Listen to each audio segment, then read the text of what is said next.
안녕하세요. 성공예감 이대호입니다.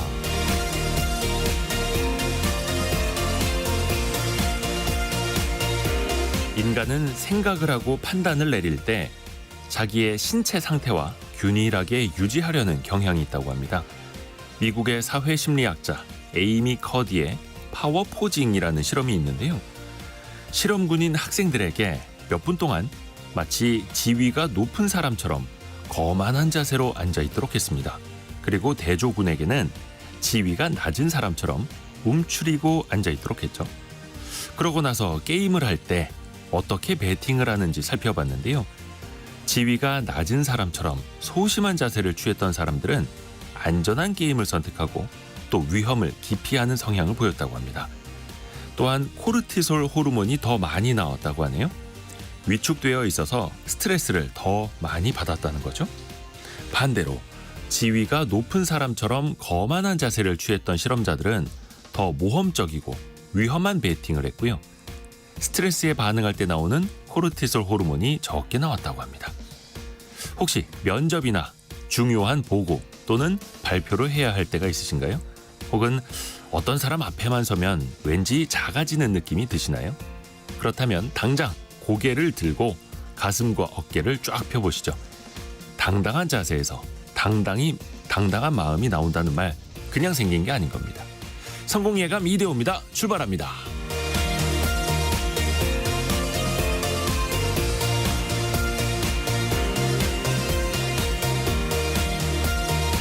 안녕하세요. 이대호입니다. 오늘은 4월 9일 화요일 오전 9시 7분 지나가고 있습니다. 벌써 많은 분들이 출석을 해주셨네요. 강유희님, 김영희님, 이정아님, 조미진님, 이주수님, 김선호님, 장명환님 등등 반갑습니다. 자, 오늘은 KBS 원탁의 기자들 K가 함께 찾아가는 날입니다. 미국이 세계 최대 반도체 위탁 생산 기업 타이완 TSMC에 보조금을 지원하기로 했습니다. 예상보다 훨씬 더 많은 돈을 준다고 하는데요. 우리 돈으로 9조 원에 가까운 금액이고 왜 이런 보조금을 주는지 그리고 삼성전자를 비롯한 우리나라 기업들에게는 또 어떤 영향이 있을지 각국의 반도체 전략 잠시 후에 같이 한번 따져보시고요. 그리고 직장 내 괴롭힘 금지법이 시행된 지 5년째입니다. 여전히 폭력, 폭언에 노출된 직장인들이 참 많다고 하는데요. 이 법의 무용론까지 나오기도 하고요. 또 어떤 대기업은요. 최근에 근태 관리 시스템을 새롭게 선보여서 좀 논란이 되고 있기도 합니다. 마우스를 몇 분 동안 움직이지 않고 있으면 일을 안 하고 있는 걸로 간주하겠다. 뭐 이런 내용도 있는데요. 자, 요즘 K 직장인의 이야기 여러분도 함께 같이 이야기 나눠보시면 좋을 것 같습니다. 오늘의 경제상식 퀴즈도 지금 나갑니다. 오늘은 세 글자입니다. 세 글자. 오는 15일부터 동네 병원 등 모든 의료기관은 이 진료 항목을 정부에 보고를 해야 합니다. 환자가 진료비를 전액 부담하는 만큼 합리적인 의료 서비스를 위한 목적이다라는 건데요. 이제 보고를 해야 하는 항목이 기존의 590여 개에서 약 1000여 개로 훨씬 더 많이 늘었습니다. 다이어트 약, 미용 시술 등 건강보험 혜택이 적용되지 않는 이것을 뭐라고 할까요? 비보험, 보험이 안 돼서 비보험 이렇게 부르기도 하는데 그게 정확한 표현은 아니고요. 병원에서는 급여의 반대 말로 부르고 있죠. 건강보험이 적용되면 급여, 적용이 안 되면 이 세 글자.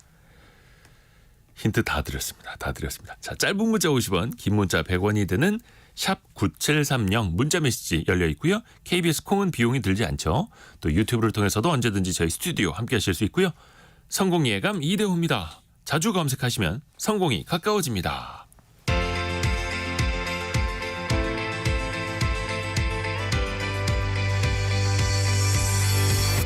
KBS 1라디오 성공예감 이대호입니다. 1468님이 언젠가는 될 거야 라고 하면서 세 글자 정답 맞춰주셨습니다. 꾸준히 보내주시는 분들 많이 계시는데 저희가 상품이 좀 넉넉하게 있었으면 하는 바람도 있는데 한계가 있다 보니까 다 읽어드리지 못하는 점 양해 부탁드릴게요. 자, 참 좋은 경제연구소 이인철 소장과 함께 오늘의 경제 뉴스 정리합니다. 안녕하세요. 네, 안녕하세요. 증시 상황부터 정리해 볼까요? 네, 뉴욕 증시는 혼조 양상으로 마감을 했습니다. 다우지수가 0.03% 소폭 내렸고요. 대형지수지 S&P 500 지수도 0.04% 내렸습니다. 근데 이제 나스닥은 올랐습니다. 0.03% 강보합인데 6월 금리 인하 전망이 점점 이제 후퇴하고 있습니다.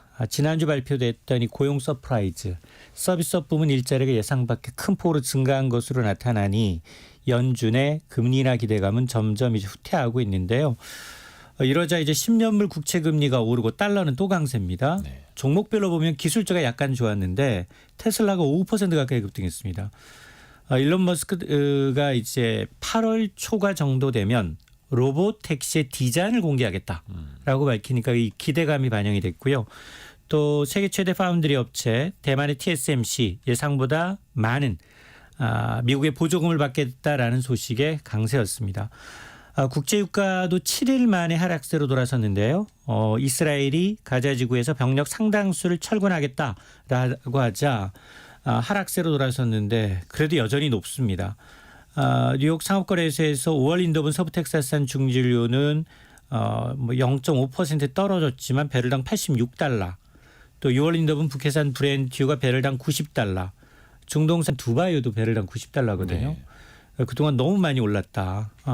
어쨌든 이번 주 뉴욕 증시는 일단 강한 고용지표, 물가지표에 따라서 연준 인사들의 매파성 발언이 얼마나 강해질지 그리고 3월에 이제 물가지표들이 줄줄이 발표가 됩니다. 소비자 물가지수, 생산자 물가지수를 주목해야 되는데 이 결과에 따라서 연준의 첫 금리 인하 시점이 6월이 될지 아니면 더 밀릴지 그리고 종전 그대로 세 차례 금리 인하가 연내에 유효한지 이걸 아마 테스트하는 한 주가 될 것으로 보이고요. 네. 어제 코스피는 조금 올랐지만 코스닥은 떨어졌었는데 오늘은 출발이 좋습니다. 코스피가 18포인트 넘게 올라서 2735로 코스닥도 868, 7포인트가량 오름세를 보이고 있는데요. 개인만 팔고 있고 외국인 기관이 모두 사들이고 있습니다.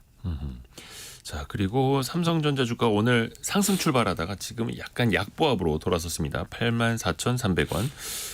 호텔신라 이부진 사장이 갖고 있는 삼성전자 지분을 대량으로 판다고 했죠. 맞습니다. 이게 사실 대량 블록딜 방식이어서 시장에 직접적인 영향은 없습니다. 그렇죠. 근데 이제 투자 심리에는 영향을 미칠 수 있거든요.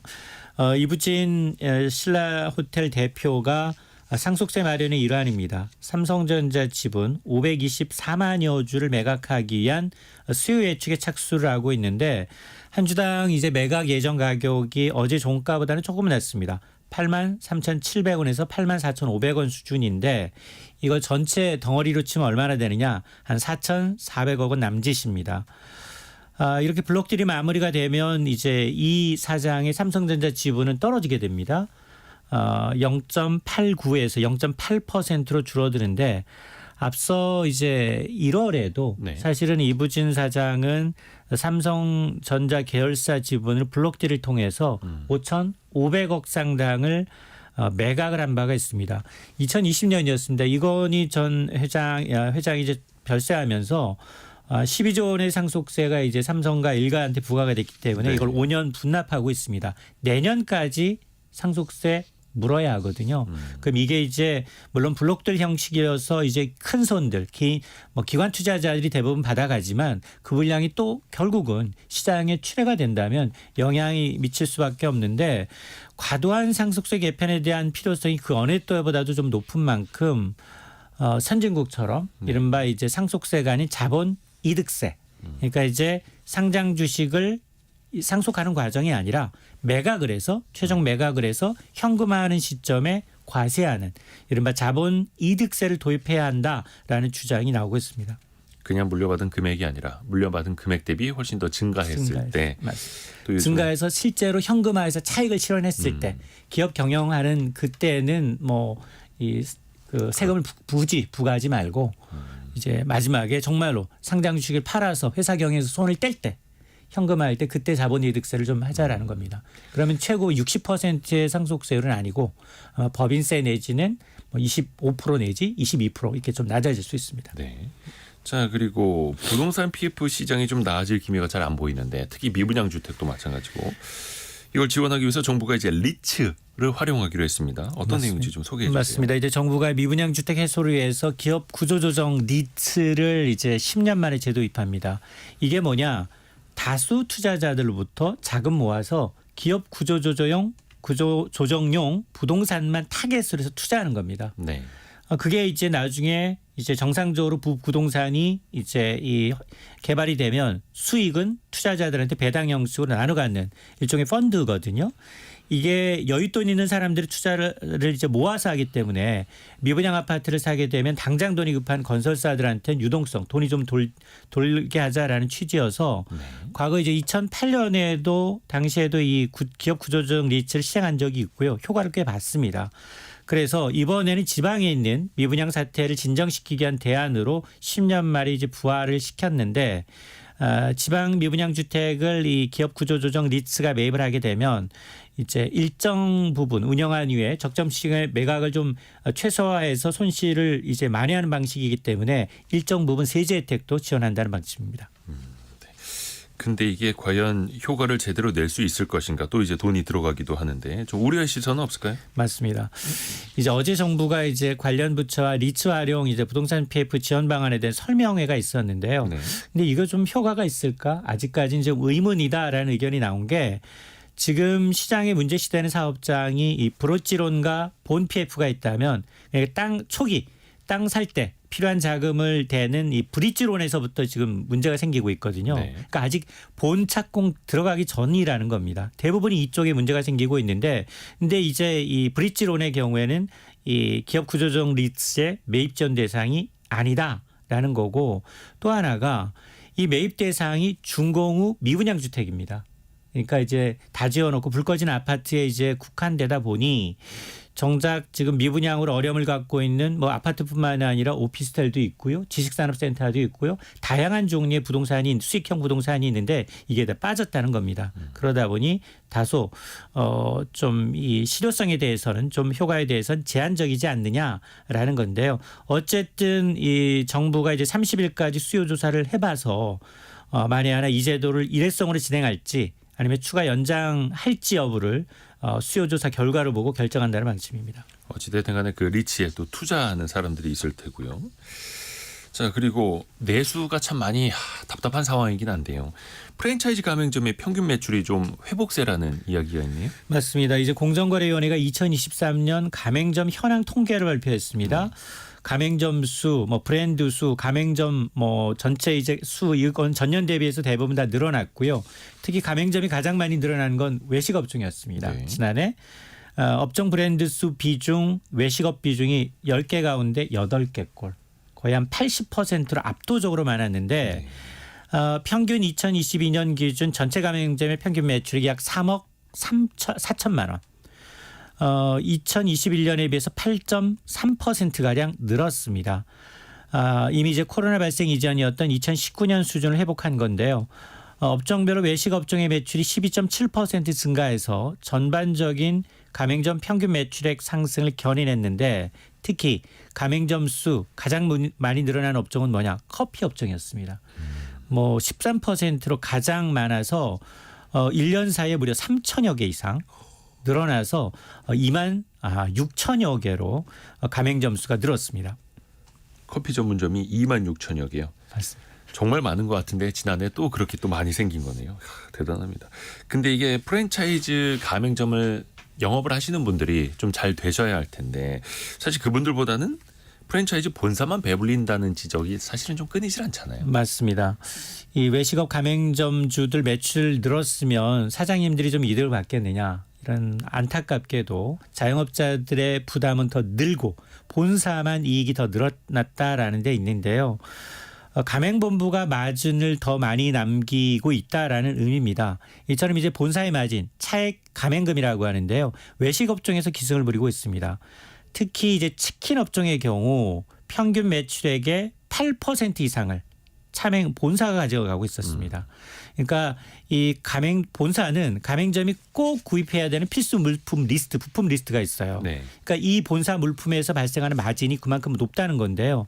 이러다 보니까 이게 8% 이상이다. 커피도 약 7%, 제과 제빵도 5.5%로 본사가 가맹점의 이제 매출을 의무적으로 갖고 가고 있다라는 건데요. 어쨌든 이 공정거래위원회는 외식 업종에서 가맹본부의 일방적인 이 필수 물품 리스트 이게 과도한 마취 수준으로 인한 갈등이 아닌지 이걸 좀 들여다보겠다라는 겁니다. 아마 그래서 필요하다면 절차에 따라서 좀 가맹점법 시행령 개정도 추진한다는 방침입니다. 오늘 참 좋은 경제연구소 이인철 소장 통해서 오늘의 경제뉴스 정리해봤습니다. 고맙습니다. 네, 고맙습니다.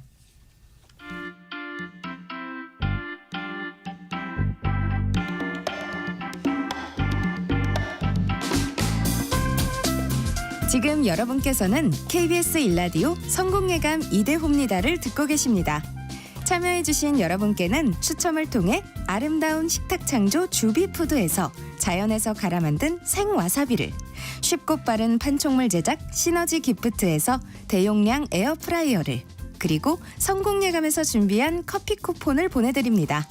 당첨자는 성공예감 이대호입니다 홈페이지에서 확인하세요.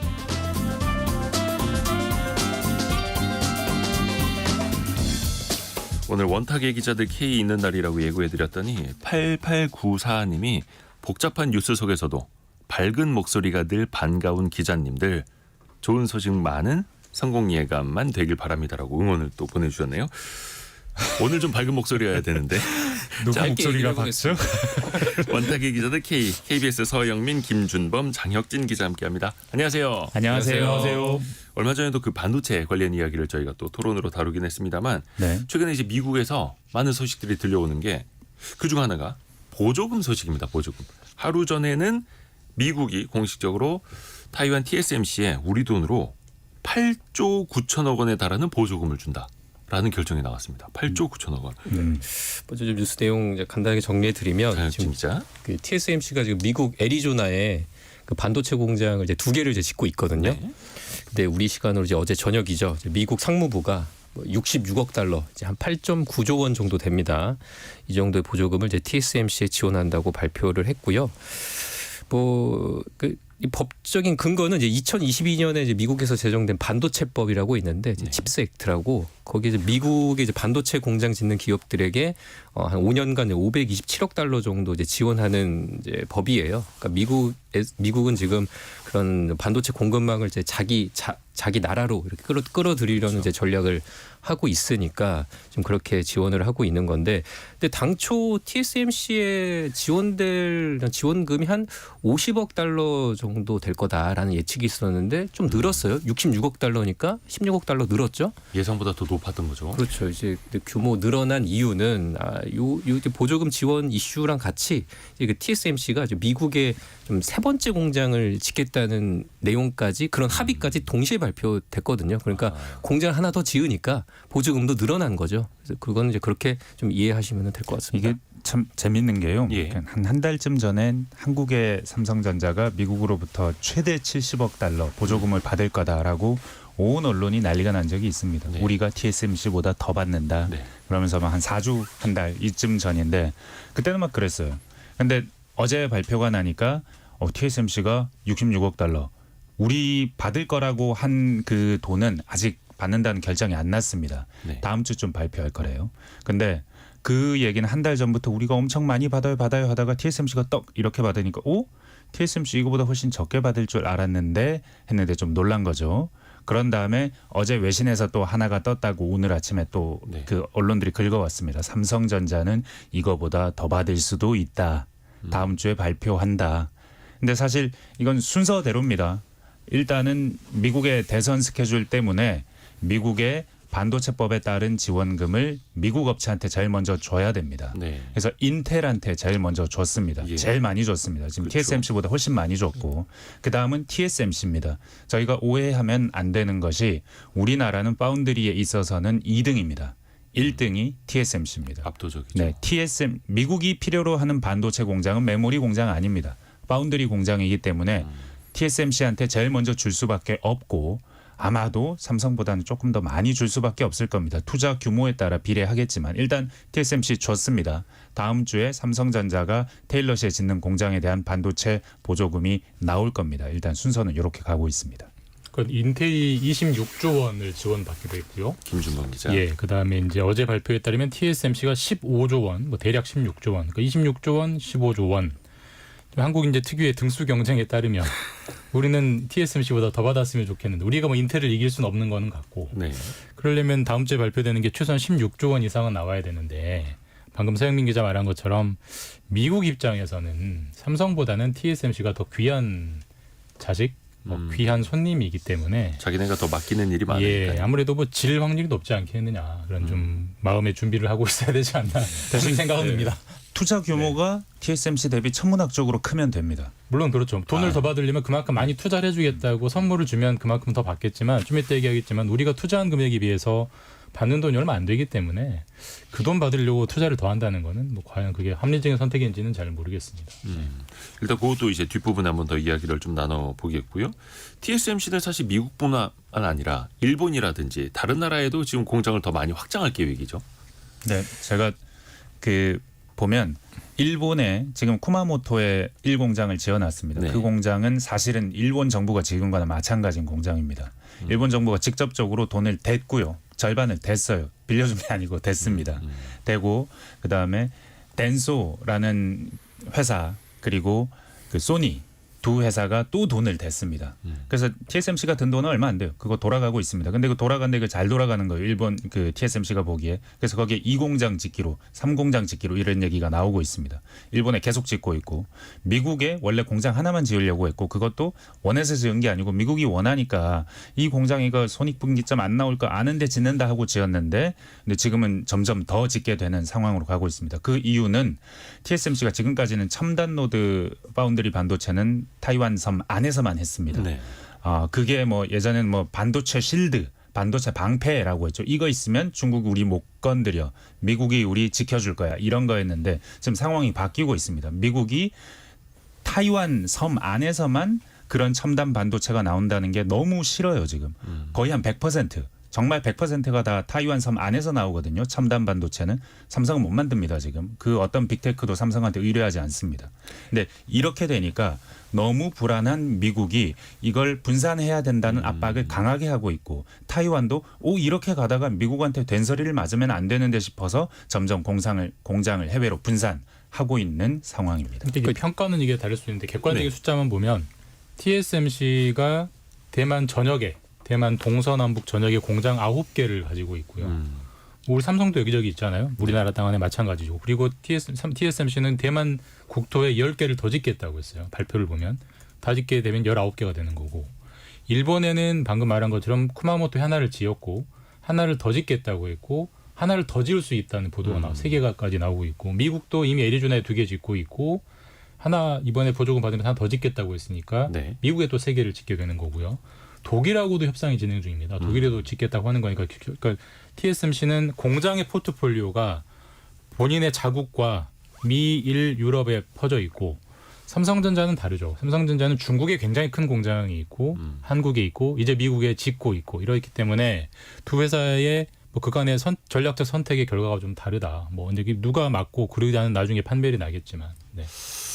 TSMC는 일단 고객이 있는 곳에 근접해서 또 공장을 짓고 있는 거고요. 그 고객이 있는 곳에 하나 더 해야 네. 됩니다. 보조금이 있는 곳에. 그러니까 일본이 구마모토 1, 2공장에 그 지원한 보조금이 한 10조 8천억 원 정도 돼요. 어마어마하네. 아까 그 미국에서 이제 8.9조 원, 아까 그 김준범 기자는 16조 원으로 얘기하신 게 대출금까지 포함해서 네, 그런 네, 거고 이제 직접 보조금은 8.9조 원인데 그것보다도 많은 액수인 거죠. 심지어 그거는 일본 자국 반도체 기업이 있거든요. 라피더스라고. 네. 그 기업에 주는 돈보다도 많습니다. 그 보조금 규모가. 야, 근데 그 보조금 규모가 지금 뭐 그냥 조 단위가 그냥 우습게 이야기가 나오는데 사실 그 가운데서 우리 정부는 미국이라든지 일본과의 어떤 보조금 전쟁에서 사실은 할 수 있는 게 없는 걸까? 이게 현실론으로? 할 수 있는 게 없다기보다는 그 우리 정부의 기조는 건전재정 기조이지요. 그러니까 뭐 이거는 선택의 문제죠. 그러니까 당연히 정부가 의지가 있으면 보조금이라는 거는 뭐 그 정책을 만들어서 주면 되는 건데 네. 사실 뭐 미국도 방금 장혁진 기자 말한 것처럼 반도체법, 칩스법이라는 걸 만들고 3년 전에 만들고 지금 시행하는 거 아니겠습니까? 우리도 만들면 되는데 최근에 뭐 관련 보도가 있긴 했어요. 그러니까 이제 워낙 미국이나 일본이나 뭐 유럽이나 다 보조금을 워낙 퍼주니까 우리도 좀 퍼주자라는 논의가 정부 안에서 산업부 위주로 좀 나오더라고요. 산업부는 기본적으로 산업 진흥을 그렇죠. 하는 진흥을 위한 목적이 부처죠. 부처니까. 근데 이제 기재부가 좀 반대하더라고요. 아무래도 이제 국고가 나가기 때문에 결국 정부 안에서 교통 정리가 현재 안 돼 있기 때문에 이거는 결국 이걸 밀고 갈 수 있는 사람은 결국은 용산 대통령실에서 결정이 되면 가는 거고 그렇지 않으면 우리는 보조금 없이 가는 거고 이제 그런 어떤 좀 기로에 와 있는 것 같습니다. 결정을 해야 되는. 투자세액 공제라는 것은 있습니다. 네. 지금 투자를 한 만큼 세금 낼 것에서 까주는 제도가 있는데 이 제도로 인한 그 기업에 돌아가는 이익도 굉장히 크긴 합니다. 몇 조 세액 단위긴 공제는 합니다. 세액 공제는 단위가 미국도 이미 됩니다. 있어요. 이미 네. 있고 거기에 플러스 보조금을 얹어주는 보조금. 거기 때문에 보조금 뭐 완전히 이제 거의 돈으로 예. 직접 주는 거기 예. 때문에 우리 정부가 하는 말이 그거라는 겁니다. 그냥 이게 크다는 의미는 아니고 우리 이제- 정부는 투자세액 공제가 있다라고 설명한다는 거죠. 우리 입장에서 보면 삼성이나 SK 하이닉스가 해외로 빠져나가는 것보다 그걸 좀 잡아두기 위해서 주는 보조금 개념이고 미국이나 일본 등등은 오히려 그 해외 반도체 생산 기업을 자국으로 유치하기 위해서 또 주는 보조금이고. 사실 그 면도 있습니다. 바로 그 지점에서 유치할 수 있느냐. 우리가 돈을 주면 TSMC가 오느냐.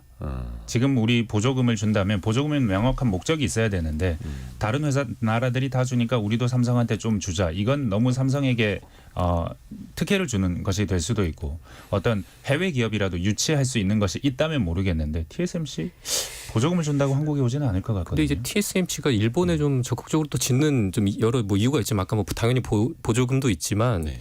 일본이 일단 인건비가 저렴하게 된 거예요. 맙소사 우리가 그런 얘기 그러니까 이런 얘기가 좀 웃기긴 한데 이제 역으로. 선진국 그 수준치고는 인건비가 굉장히 좀 저렴한 거죠. 네. 이게 임금 상승률이 굉장히 정체돼 있었으니까. 그리고 또 다른 것도 있습니다. 예. 그 임금과 비슷한 이야기인데 인력이 얼마나 일을 하느냐.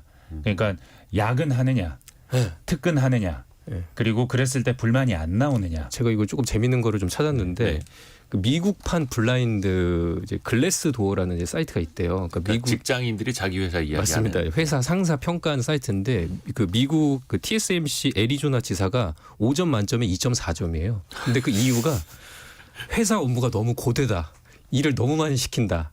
이런 이유 때문에 굉장히 점수가 낮은 거예요. 그만큼 또 미국 안에서도 TSMC가 좀 근로자들과 약간 좀 갈등이 있을 수가 있는 거죠. 그래서 일본은 근데 상대적으로 초과 근무라든지 이런 좀 업무 문화가 거부감이 덜하고 그런 점도 있는 거죠. 그런데 TSMC 사실 TSMC도 미국 진출하기 전에 그 점을 많이 우려했더라고요. 생산성이 안 나온다. 네, 미국 모리스 가면. 창이 바로 그것 때문에 직접 브루킹스 연구소랑 얘기하면서 미국에서는 결국 실패할 겁니다. 돈만 쓰고 헛돈 쓴 게 될 겁니다라고 말한 이유가 바로 여기 있습니다. 다른 이유가 아니고 엔지니어링하는 인력들의 생산성 문제. 사실 모리스 창은 미국에서 TI에서 사업을 20년, 30년 동안 TI에서 일하다가 부산까지 하고 타이완으로 건너간 사람입니다. 그래서 미국과 타이완을 다 합니다. 아시아와 서양의 문화를 다 아는데 서양은 절대 그렇게 일하지 않는다는 거죠. 근데 TSMC가 타이완에 있으면 타이완에는 그 공장 단지에서 엔지니어들이 일주일 내내 합숙을 합니다. 집에 안 갑니다. 가정에 있는 사람들도. 그리고 주말에만 집에 갑니다. 주말에 집에 갔다가도 뭐 공장에 문제 있어 그럼 바로 튀어옵니다.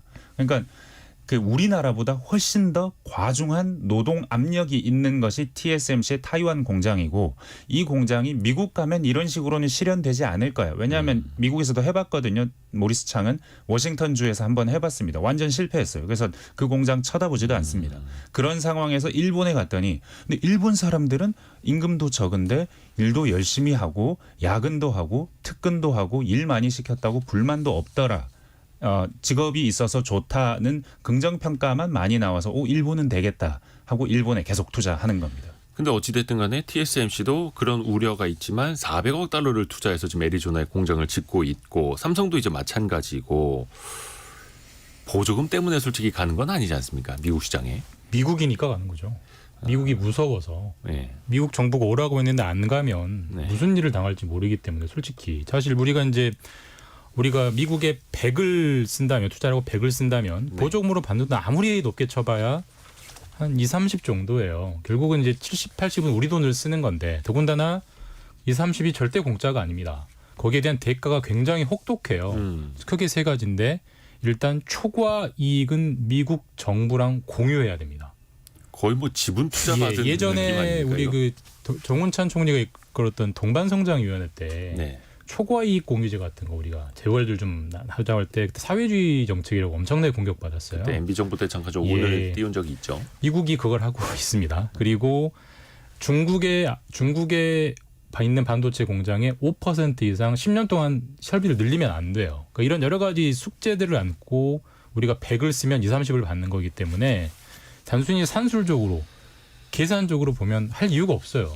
다만 미국이기 때문에 그들한테 찍히면 어떻게 될지 모르기 때문에 울며 겨자 먹기로 가는 거고 실제로 TSMC도 미국에 굉장히 큰 공장은 짓지만 잘 뜯어보면 제조 시설을 짓는 거예요. 네. 실제로 핵심적인 반도체 설계나 R&D 핵심적인 부분은 전부 자국에 가지고 있습니다. 근데 TSMC도 마찬가지죠. 미국과 관계가 틀어지면 미국에서 막대한 물량을 엔비디아, 마이크로소프트, 애플한테 받아야 되는데 다 미국 기업이잖아요. 그런 일종의 정무적인 외교적인 결정이라고 봐야지 이게 순수하게 더하기 빼기 산술적 결정이라고 보기는 좀 어렵죠. 그렇죠. 네. 그 천문학적인 돈을 한 기업에 거의 9조 원, 10조 원 가까운 돈을 준다라는 건 미국 차원에서도 얻을 게 있는 거고 특히 이제 안보 차원으로도 접근하는 거고 기업들은 또 어쩔 수 없이 또 뭐 독이 든 상배가 될지는 모르겠습니다만 일단은 마셔야 되는 거고요. 인텔 같은 경우에는 뭐 저희가 지난번에도 이 말씀을 드렸습니다만 보조금만 11조 5천억 원, 대출이 한 14조 9천억 원 우리 돈으로 했을 때 해서 한 25, 26조 원 정도로 받게 되는데 약간 이제 형평성 차등은 좀 있는 것 같아요. 특히 자국 기업을 더 육성하려는 전략도 있는 거고요. 일단 기본적으로 인텔이 훨씬 더 많이 투자합니다. 온 미국 전역에 투자를 하고 있습니다. 오하이오에도 짓고 뭐 서부에도 짓고 남부에도 짓고 막 그 인텔은 엄청 많이 투자하고 자기 나라니까요. 당연한 거죠. 네. 그리고 대선이 있습니다. 네. 그 인텔은 지금 파운드리를 처음 하는 거기 때문에 더 많이 지어야 하는 것도 분명하고 네. 근데 미국 대선이 있는데 지금 미국 대선에서 트럼프가 왜 앞서 나가느냐 미국 우선적인 정책을 더 강력하게 하겠다는 거거든요. 바이든이 지금까지 못했다는 겁니다. 칩스법에서 삼성전자 멱살 잡아 끌고 TSMC 멱살 잡아 끌고 미국에 왔는데도 못했다는 겁니다. 미국 국민들이 잘했다고 생각 안 한다는 겁니다. 그 이유가 바로 이런 인텔 같은 미국 기업이 크지 못했고 그리고 미국에서 미국 기업이 반도체를 만들어야 되는데 미국 기업이 아니고 다른 나라 기업들을 끌고 들어오고 그것도 보조금을 막 주니까 얹어주니까 너무 돈 많이 주는 거 아니냐라는 여론이 있을 수도 있는 것이고 저렇게 해서 이익이 나면 결국은 저 기업들로 가지 않느냐 하는 미국 국민들의 두려움도 있는 것이고 그렇기 때문에 점점 더 그 대선을 앞두고는 더 국수주의적인 정책, 미국 위주의 산업 정책이 나올 수밖에 없는 것이죠. 인텔이 혜택을 보는 건 너무 당연한 거고요. 지금 8784님이 기자분들에게 물어보고 싶습니다라고 질문 주셨어요. 반도체 분야에서 천문학적인 금액을 보조금으로 주면 세계무역기구 이거 위반 아닌가요? 라고. 위반이죠. 이제 누가 미국을 위반이라고 할 수 있습니까? 그게 현실입니다. 그게 지금 참 여러분들이 예. 뭐 WTO라는 것이 분명히 있었고 예. 지금도 존재는 하는데 없어졌다고 보시면 됩니다. 유명무실해졌죠. 이제는 네. 없는 것과 마찬가지인 조직이다. 미국이 마음이 돌아섰기 그러니까 때문에. 지금의 세계 질서의 키워드는 내로남불의 시대예요. 지금은 거의 그냥 힘으로. 예, 그냥 힘의 시대고 힘이 깡패인 시대이기 때문에 지난주에 제니 델런 그 미국 재무장관이 중국에 가서 뭐라고 했냐면 중국 총리를 만나가지고 너희 요즘 전기차 태양광 패널 굉장히 세계 싸게 수출하는데 너희 다 보조금 줘서 이런 거잖아. 그렇게 보조금 많이 주면 어떡해? 라고 지난주에 그랬어요. 근데 자기네가 또 그렇게 이번 하고 주에는 있죠. 보조금 주잖아요. 내로남불의 시대고 이분 튀어나오지만 어쩔 수 없는 시대가 돼버린 겁니다. 네. 그 중국 가서도 너무 싸게 많이 만들지 마. 너무 싸게 많이 만들어서 팔지 마. 뭐 이거 얘기한 거죠. 딱 쉽게 말하자면. 내일 그래서 있고. 미국과 일본의 정상회담이 있거든요. 근데 예. 분명히 거기에서도 중요 의제로 반도체가 반도체. 다뤄질 거예요. 네. 아마 많이 이제 예측이 되는 것이 레거시 반도체라고 있거든요. 네. 범용 반도체인데 좀 기술 수준은 낮지만 뭐 가전이라든지 자동차라든지 이런 데 들어가는 반도체인데 지금 중국이 그 물량을 엄청나게 늘리고 있거든요. 그래서 그 부분 그러니까 중국은 이제 그 레거시 반도체 분야를 굉장히 좀 많이 늘리려고 하고 있기 때문에 그 부분에 대한 약간 좀 논의도 있지 않을까 좀 예상이 되고 있습니다. 근데 저는 이제 미국이 옳다 그르다를 떠나서 우리 기업 입장에서 굉장히 두렵고 공포스러운 시나리오는 이런 걸 것 같아요. 지금 이제 삼성전자가 다음 주에 보조금 발표되겠죠. 얼마 주겠다고. SK 하이닉스도 짓겠다고 했습니다. 보조금 받겠죠. 네. 자, 근데 보조금을 줬다가 아니고요. 보조금을 주겠다예요, 현재. 네. 자, 근데 미국 대통령이 바뀌면 아, 트럼프 만약에 재선하는 대통령이 줄까요? 아직 입금이 안 된 거죠. 예. 그리고 트럼프가 안 주겠다고 하면 저희가 공장 뺄 수 있을까요? 그러면 그냥 사실 공짜로 지어주는 그걸 분명히 굉장히 높은 가능성이 있습니다. 예, 그래서 우리로선 참 정말 답답하지만 뭐 현실은 현실이니까 그게 굉장히 공포스러운 시나리오다. 이게 정책적인 불확실성이 사실 어느 나라나 있습니다만 이게 후진국 얘기가 아니라 최강대국 미국의 얘기고 또 지금 트럼프 대통령 뭐 전기차마저도 본인이 취임하는 첫날 보조금 다 빼버리겠다 또 네. 이런 얘기하고 있으니 반도체는 또 어찌 될지 모르겠고. 다만 제가 듣기로는 그 요 분야 전문가들한테 들으면 칩스법에 따른 이번 지원 금액은 대선 전에 확정되는 것이고 이 부분은 주게 되는 것인데 근데 사실은 공장을 더 짓겠다고 하고 있기 때문에 앞으로 보조금이 어떻게 되느냐는 두고 봐야 할 문제. 다만 칩스법에 따른 이번 발표하는 이 금액들은 확정 지급액, 확정 기여액 뭐 이렇게 보셔도 될 것 같긴 합니다. 저는 참 그거 궁금해요. 그렇게 보조금 들어오면 이 통장으로 한 8조 원, 9조 원 이렇게 딱 찍히는지. 아 정말 그런 거 나눠서 주지 한번 보고 않을까요? 싶은데 분할해서 주나? 그 할부로 주나? 물어봐야겠네요. 그거 한번 궁금해집니다. 자, 경제상식 퀴즈 내드리고 두 번째 이슈로 넘어갈게요. 건강보험 혜택이 적용되면 급여 항목이라고 하죠. 건강보험이 적용되지 않아서 환자가 전액 부담해야 하면 이 항목이라고 세 글자라고 부릅니다. 문제는 이거로 많은 사람들이 실손보험을 개인적으로 들고 그걸로 처리하다 보니까 의료 쇼핑, 과잉 진료 논란이 끊이질 않습니다. 그래서 정부가 백내장과 도수치료 같은 건 혼합 진료를 하지 마라. 또 급여 항목과 이거를 같이 묶지 말라라고 경고를 하기도 했었는데요. 그리고 또 이번에는 모든 의료기관에 대해서 이 항목을 당국에 1000가지 이상 보고하라라고 또 주문을 했는데요. 오늘의 정답은 이 세 글자를 맞춰주시면 됩니다. 급여의 반대말이 되는 세 글자. 많이들 오은성님이 희귀 질환을 앓고 있는 환자들을 위해서 보험 적용이 되는 항목이 늘었으면 합니다라는 의견을 주셨고요. 근데 7379님 당첨돼서 마시는 커피랑 그냥 사서 마시는 커피랑은 그 향기의 가치, 분위기의 가치, 기분의 가치가 다른 것 같아요라고 보내주셨는데 오늘의 성공시대 커피를 마시고 싶다고 보내주셔가지고 오답 처리를 해야 되네. 정답은 맞추셨는데 성공시대 아직도 지금 정주영 회장님 얘기도 아니고 성공시대. 자, 성공예감 이대호입니다. 함께하고 계시고요. 자, 성공예감은 샵 9730 짧은 문자 50원 긴 문자 100원이 드는 샵 9730이나 KBS 콩으로 정답 올려주실 수 있습니다.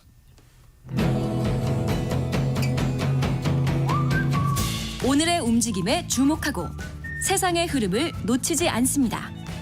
여러분의 내일을 응원하며 성공의 열쇠를 함께 찾아갑니다. 성공예감 이대호입니다.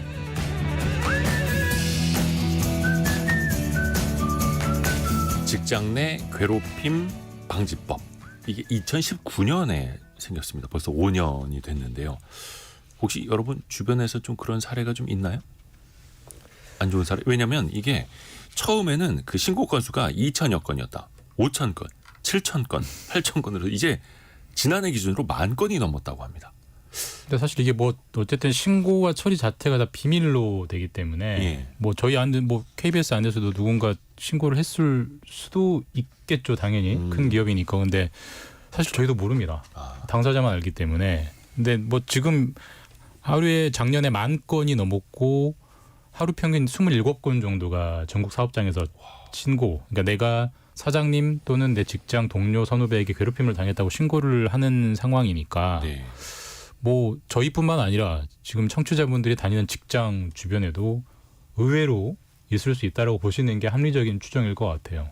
예. 뭐 시민단체 직장갑질 119라는 네. 곳이 있는데 여기서 이제 설문조사를 했대요. 그 직장인 1,000명한테 물었더니 30.5%가 내가 그 1년 그 사이에 1년 안에 지금 그 직장 내 괴롭힘을 당했었다 이렇게 답을 했었고 이 중에 이제 좀 심각한 건 이 중에서 이제 15.6%가 극단적 선택을 고민했다. 뭐 이렇게 답을 했습니다. 근데 본인이 이런 좀 심각한 직장 내 괴롭힘을 당했다라고 말한 사람들을 보면 20대가 이제 61%고 비정규직이 57%예요. 그만큼 좀 약자들이 이 직장 내 괴롭힘의 피해자가 되고 있다는 좀 의미죠. 근데 사실 이런 통계를 보면 항상 피해자만 있고 가해자는 없습니다. 피해자가 있는 만큼 가해자가 있을 텐데 뭐 그렇죠. 물론 이제 그거는 네. 개별적인 조사를 통해서 나타나야 되겠습니다만 이런 직장 내 괴롭힘이 끊이지 않는 이유, 오히려 줄어들지도 않는 이유는 어떻게 봐야 될까요? 일단은 이게 심각한 범죄가 될 수 있다는 의식 자체가 아직은 좀 덜 형성된 것 같아요. 그러니까 지금 작년에 같은 경우에 신고 건수가 10,000건은 넘었지만 이게 실제로 수사가 이어져서 기소까지 돼서 형사처벌을 받은 경우는 100건 안팎이거든요. 그러니까 뭐 100건 중에 1건 정도만 이제 그렇게 되는 거고 나머지는 대부분 조사 단계에서 문제 없음, 혐의 없음, 혹은 뭐 화해 권고 이런 식으로 끝나기 때문에 아직도 이제 저희가 이제 직장을 좀 가족처럼 보는 문화가 아직 남아 있잖아요. 직장은 뭐 우리 팀원은 가족이다. 우리 직장은 뭐 친한 친구 이상이다. 에이 뭐 직장에서 싸운 걸로 신고라고 그래. 이런 이제 의식들이 있기 때문에 아직은 이런 게 더한 게 아닌가. 사실 우리가 직장 내 성범죄도 네. 끊이질 않지 않습니까? 그렇게 법을 많이 만들었고 처벌을 많이 했어도. 그리고 사실 성범죄는 지금 우리 사회가 굉장히 처벌이 무거워지고 사회적 평판이 거의 원스트라이크 아웃 정도로 강해졌는데도 나오잖아요. 근데 직장 내 괴롭힘은 아까 이대호 기자님 말씀인 것처럼 법이 생긴 게 5년 정도밖에 안 지났기 때문에 아직은 더 우리 사회적인 학습이 필요한 시간이 아닌가라는 생각이 들더라고요. 통계를 보면. 네. 법이 생기고 5년 동안 계속해서 신고 건수가 늘어난다. 이게 그 직장 갑질이 늘어난다라기보다는 신고하는 사람들이 늘어난다. 그럴 수도 있죠. 이것이 잘못됐다는 의식이 확산되고 있다로 풀이하시는 게 맞을 것 같고요. 인식이 많이 달라지고 네. 있다. 그리고 이게 어느 순간은 개선되는 지점이 나올 것이고 뭐 사실은 미국 같은 경우에는 직장 갑질이 있다. 그럼 바로 법률 소송을 걸겠죠. 그리고 뭐 이건 사실은 가해자라고 불리는 쪽에서는 좀 다르게 생각할 수도 있습니다. 저희가 군대에서도 보면 저 군대 경험에서 한 1병, 2등병 때까지만 해도 이거 왜 이렇게 사회가 비합리적이야, 폭력적이야, 뭔가 문제가 있다, 조직 구조에 문제가 있다는데 그 좀 더 많은 생각을 하지만 관리자들은 다른 방식으로 생각하거든요. 어떻게 하면 조직을 좀 더 생산성 높게 관리하느냐라는 측면에서 생각하는데 그러다 보면 이 둘 사이에 충돌되는 지점이 있습니다.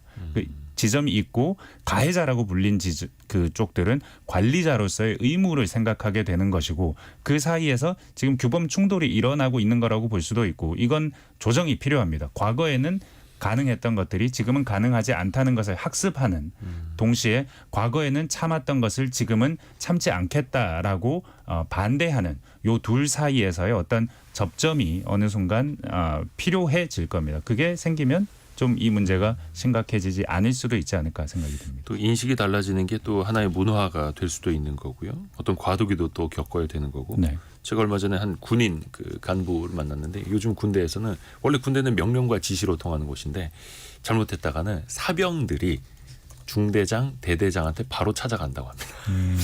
그래서 그렇게까지? 그래서 저도 깜짝 놀랐는데 물론 또 이걸 당하시는 분들 입장에서는 불합리하다라고 네. 느낄 수도 있는 거고요. 또 이게 직장 내 괴롭힘 금지 뭐 제도화되어 있습니다만 이 법으로 보호되지 못하는, 법으로 보호받지 못하는 사각지대에 계시는 분들도 꽤 많을 것 같거든요. 그렇죠. 이제 그 직장 내 괴롭힘 금지 규정이 이제 5년 전부터 생겼는데 근데 현행 이제 근로기준법 안에 생긴 거거든요. 근데 요 직장 내 괴롭힘 금지 규정이 5인 미만 사업장에는 이제 적용되지 않고 있단 말이죠. 또 프리랜서나 이제 특수고용 노동자들도 좀 마찬가지로 좀 법의 보호를 받지 못하고 있다 보니까 좀 그런 얘기가 나오는 것 같고, 근데 뭐 여야 모두 뭐 이게 확대 적용해야 된다는 데는 제가 공감대를 갖고는 있거든요. 네. 근데 뭐 지금 뭐 정치 상황이 좀 뭐 여의치가 않아서 되고 있지는 않은데 뭐 내일이 또 총선이니까 뭐 새로 국회가 좀 꾸려지면 좀 그렇게 됐으면 좋겠네요. 다만 이제 직장 내 괴롭힘이라는 걸 이제 범죄를 보면 네. 다른 범죄랑은 좀 차이가 있는 게 이제 그렇기 때문에 이런 특성 때문에 좀 어떤 조사나 처벌이 지지부진할 수밖에 없는 것 같은데 보통 다른 범죄는 나의 가해자가 나랑 같은 공간에 있을 확률이 그렇게 높지는 않잖아요. 네. 근데 직장이라는 곳은 내가 이제 잠자고 밥 먹는 가정을 빼면 하루에 가장 많은 시간을 보내는 공간인데 가해자나 피해자 둘 중에 한 명이 회사를 잘리지 않는 한은 영원히 같은 공동체 안에 있단 말이에요. 설령 처벌이 돼도 예. 그게 굉장히 어려운 지점이죠. 그리고 조사를 하는 게 현재 법에 따르면은 조사권, 1차적인 조사권은 회사에 있어요. 그러니까 결국 그럼 내가 대리가 과장을 신고하면 그 인사팀이 와서 조사를 하는 법률의 구조가 그렇게 되어 있단 말이에요. 그럼 결국은 다 아는 식구들끼리 피해자고 가해자고 조사하는 건데 이게 엄정하게 처리된다는 게 이게 약간 동양적인 문화에서 쉽지 않잖아요. 이것 때문에 자꾸 속도가 안 나는 것 같아요. 네. 그래서 아까도 뭐 설문조사 말씀드렸는데 그 설문조사에서도 이런 직장 내 괴롭힘을 경험한 응답자 중에 10명 중에 6명이 네.